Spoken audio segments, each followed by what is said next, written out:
Hey, what's up? This is Eric Peterson from Testament, and you're watching Heavymetal.dk.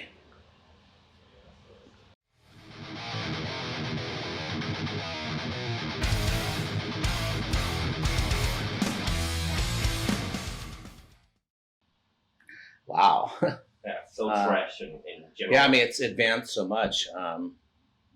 So we came out, I started the band in like 84, 85. We did a demo. We came out, we had a record. And there was probably like 10, 15 thrash bands in the world at that time. Well, maybe more, but unsigned. But, there was, I can name them all on my hand: Metallica, Anthrax, Megadeth, Exodus, Testament, Violence, Death Angel, Creator, Overkill. Yeah, I'm probably missing a couple. Missing a couple, more than a couple. But anyway, so yeah, now there's like 1,000, 2,000. And a lot of them, when I hear them, I'm just like, they're so good at what they're doing. They're just like, they're so technical. I think thrash has evolved to be more, it's like Rush put into thrash metal or something. It's a lot of like technical stuff, but a lot of them are doing it. So it's hard to get the,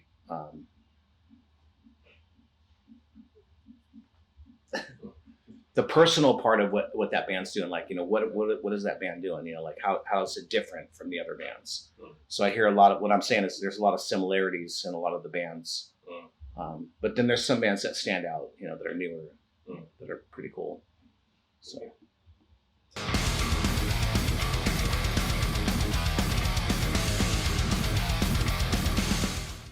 Well, of course, Merciful Fate. Back in the mid '80s, that was a band. Black metal was kind of new. Venom, Merciful Fate, Angel Witch. Merciful Fate was one of the better bands with the two guitars. A lot of harmonies and stuff like that. And that's what Testament's about. And I think Merciful Fate influenced like Slayer and Metallica. Obviously Metallica, they covered a lot of their songs, but Merciful Fate was just a band, one of those bands that back then, they were more than just like, not what black metal is today, more just really melodic, but their theme was about Satan, it's kind of satanic kind of stuff. But it was a lot of fun back then. So, but yeah, that Merciful Fate was probably one of our favorite bands, I think. Definitely. And a band that not had too many records out. They had maybe 2 records that were really influential, Melissa and Joe Break the Oath. And then after that, King Diamond came out with Abigail and stuff like that. And that was our final, is that Fatal Portrait? Fatal Portrait. Those 3 records are pretty big records for us, I think. Yeah. He's Danish, right? Yeah, he is. Okay. Yeah. Actually lived in the town I grew up in. Oh, cool.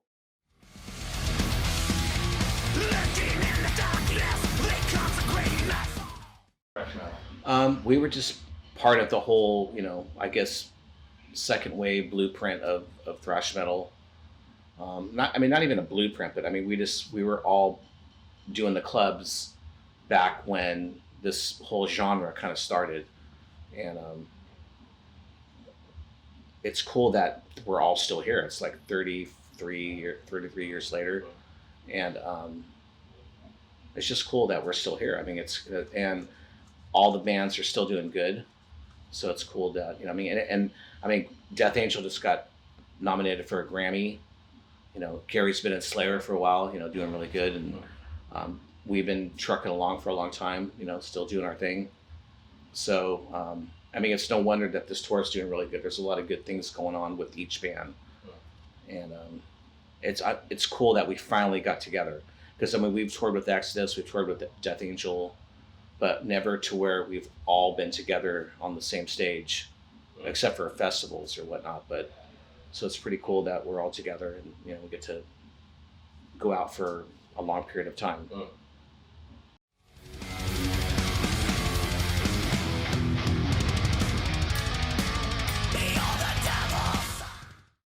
yeah. We've been to, I mean, there's a lot of shows where we play Denmark and then the next city, the next city. So we, on those kind of days, like today, I just been on the bus all day, sleeping, just getting up, eating, having a snack here and there. But on days where we fly in maybe a day earlier or have a day off, we always go to Christiani and just kind of trip around, or even go into town and see the city center and walk around and look at stuff. And a lot of beautiful women here, like just wow. It's like, but one of my favorite times is I came here with when John Tepesta was in the band, when we got the original lineup back together. I think that was like 2007, and we were in the city center, and we walked to this one place, and it's where you can watch a lot of people, and then there's this beer that's really long, but you have to give one of your shoes because they're scared that you're going to take the glass. So we're all sitting there with one shoe off with this big beer, and I think we drank like 4 or 5 of them. So we were pretty drunk when but and we're like, we didn't even think about our shoes. We just got up and we started walking away. We're all, and then later we're like looking at our feet like, where's our shoes? So we had to go back there, and they're like, oh yeah, here's your shoes. Yeah, it was pretty funny. You had to be there with us. It was funny. Yeah. I didn't tell it was good, but.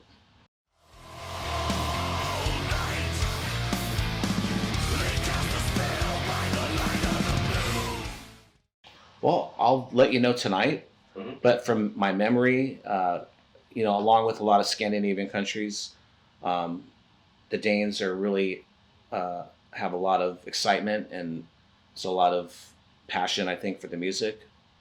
But that's kind of true everywhere in the world now. I mean, with the internet, and it used to be more segregated, and you can go, wow, that place is like this, and this place is like that. But now it seems like, with metal, everybody's kind of, because like Japan, they never used to know what to do live. They would just go, and there was like the border between the band was a rope, and they knew they didn't cross it because the guy over there is watching them, like, you'll get fucked up. But now they're like crazy, it's just like. So going back to that, now that everything's come around with the internet and people know what to do and people travel. I'm not saying that Danes aren't special. I'm just saying that, metalheads are just awesome everywhere. It's hard to like pinpoint what's the best, I'll tell you a place that we did go that was special. We just played Nepal, Kathmandu. And when you have a couple of days off before the show and you're driving around, and they don't really have like where people drive this way and drive that way. They're just all going, and there's like kids on bikes, and there's like a whole family on one bike, and they're carrying all their groceries, and they're just driving all crazy, and you're like, what the hell's going on? And you're thinking, where are the metalheads in this country, Because it's just all, more Muslim kind of trip, which is cool. And but when we played, they all sat down, and then they jumped up, and they did all the things that we didn't have to tell them what to do. And we're just like, whoa, this is really cool. So those are places that are unexpected. But again, America, Denmark, Sweden, France, Germany, they know what to do. The crowd knows what to do. Yeah. So. Okay.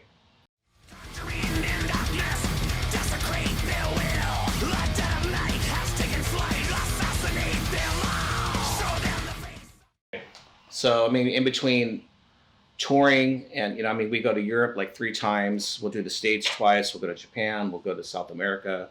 That's like 3 years of touring. And then when you get home, it's like, okay, let's write. But, then a lot of times Alex and Gene and Steve, those guys are more busy doing other projects. And then when I come home, I'm just like, okay. And then me and Chuck are like, okay, what are we going to do? Let's start. So we start working on stuff, but it takes probably 6 months just to get like started, because there's like some stuff we listen to and we're like, whatever. It's kind of like not that cool. And then all of a sudden something will click, and then once it clicks, it happens real quick. But it always takes a long time for something to click. But then once you get a riff, and you go, okay, there it is. It's like. So yeah, it takes a little bit of time, but once it clicks, it's like I don't know, 3, 4, 5 months, and then we're in the studio, and then it takes 2 months to record it, and then the label needs 3 months to set it up. Maybe not so much now because they're not focusing so much on product. It's more streaming kind of stuff. Everything's changing with the music industry right now. So, I mean, people used to look at your record sales, and if you look at everybody's record sales now, everybody sucks. Even bands that were platinum, they're doing like 200, 300,000 records. But if you look at their streaming is like in the millions. And I think the music industry is adapting to that. Like, that's what a band's worth now, is what their streaming is. And that's weird, but it makes sense because that's where most people are getting their information from. You also see that here in metal industry. I mean, a lot of my friends, exactly, they love to buy records, vinyl, and so on. But that's the hardcore, and that's what's cool about metal is people still buy records, especially vinyl and like special editions, whatever. But as far as like CDs and getting, going to a store and buying a CD, that's just gone. At least in the States, people don't go to stores and look through CDs. I mean, there's no stores anymore. It's just fucking sucks. I hate it. When I was a kid, I'd go to the store, and it was almost like a skateboard shop. It's somewhere you wanted to hang out because they had all the magazines, they had all the T-shirts, and you would just go in there when I would stay in there for like hours just looking through records, like what shirt I want to buy. And now it's like online, oh, Amazon. It's like, that's not metal. I mean, I just bought the new Mayhem record off Amazon. I couldn't find it in the shop, so it took me like 3 months for me to get it in the mail. And I got it in the mail right before I went on tour. And I opened them up, new Mayhem, yeah. Fuck, I gotta go.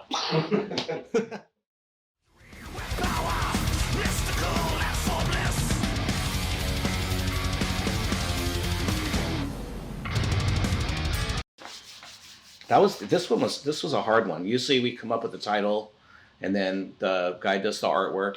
He'll go, okay, so what are you guys thinking? What is this about?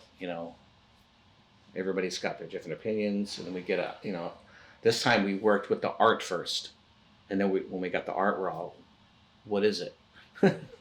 And we all had all these different titles, and I think I ended up coming up with the title just from different people's words, whatever, kind of put it together in my head. And I think Chuck wanted it to be Demons of Time. He goes, they're demons. I'm all, no, they're not. They're demigods.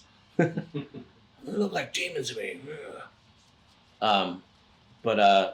So that one came together like that. Usually like I said, we usually think of it before, but we just went off the cover, and it made sense. And maybe it's got a double meaning. I mean, Testament's been known with Titans of Thrash of the Titans, Clash of the Titans, whatever.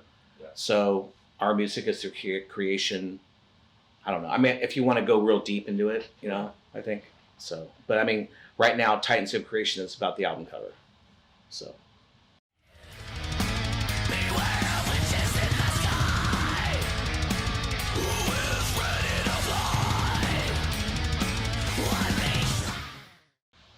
All the influences, like you were talking about Merciful Fate and all the old stuff that we listen to, going back from the beginning, I think we went more back to where we started, or I did at least, with my riffs, instead of thinking like, what can go on the radio or what's new.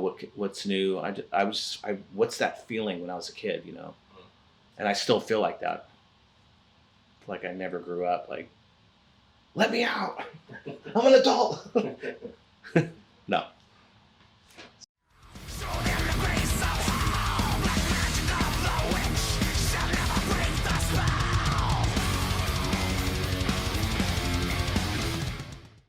I think this is where this lineup really shines. Especially with Steve and Gene, they're more showing their true colors of how they play. Steve's got a lot more bass stuff, and a lot of it when excuse me, when I write, I'm like, okay, here's how it goes, and he'll try to do stuff, and I don't know, maybe I'm kind of a control freak sometimes, and I'm like, no, that's too much, don't do that, that's, you know. But on this one, I was like, that's cool, you know, maybe try to stay in this scale or whatever.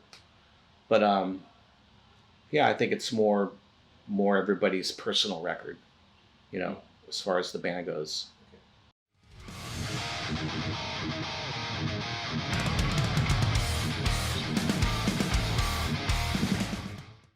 Really good.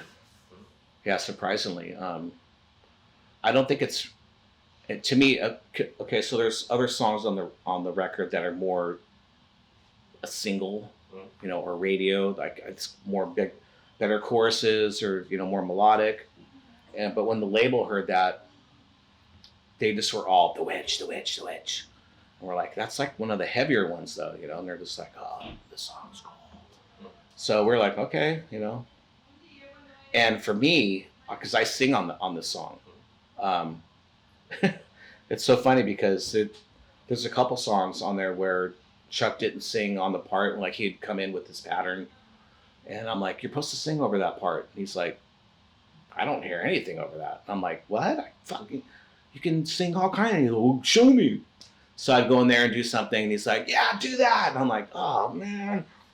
No, so I'm like, okay, cool. I mean, I was really happy, but later I'm like, oh my God, I have to play that and sing that. Like, I didn't, you know, I have another band called Dragon Lord, and I sing and play, but I think it out before I'm, you know, when I'm doing.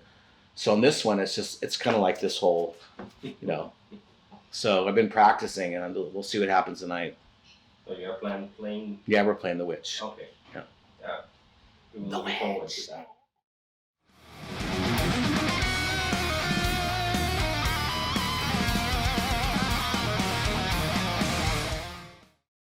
I mean, there's a lot of Chrissy Tour moments, but just thinking of. You know, it's. I mean, most of the time, the fear of driving, you know, like in the winter on a bus or whatever, that's kind of scary. But there was this one time we were driving. We had a day off, and we were trying to hurry up to get to another country, and it was snowing, and the bus is kind of going maybe a little faster than it's supposed to, and one of the tires fell off from the trailer, and it bounced off and hit another car and shattered their whole window. So we had to pull over. I mean, luckily they were okay, but just to know that could happen, you know, like, because that's happened to me on the freeway. Like I'm driving and some trucker, you know, how big the tires are, hit something on the road, you know, a big piece of metal, and just hit my windshield, and you're just like, ah. But you can imagine like a music tour, you know, and the tire comes, a tire, you're like, ah. Maybe you didn't even see it, you know, I mean, it's at night. Maybe they just were just like, so that was pretty freaky. I mean, I didn't see it, but when we got out and seen what happened, it was like, wow, that's pretty crazy. I mean, maybe that's not what you wanted to hear, but you know, that's crazy, right? Yeah, it is. It is. That sucks, you know. And then we have to pull over. We're gonna, you know, we got a ferry to catch. We're just like, oh man.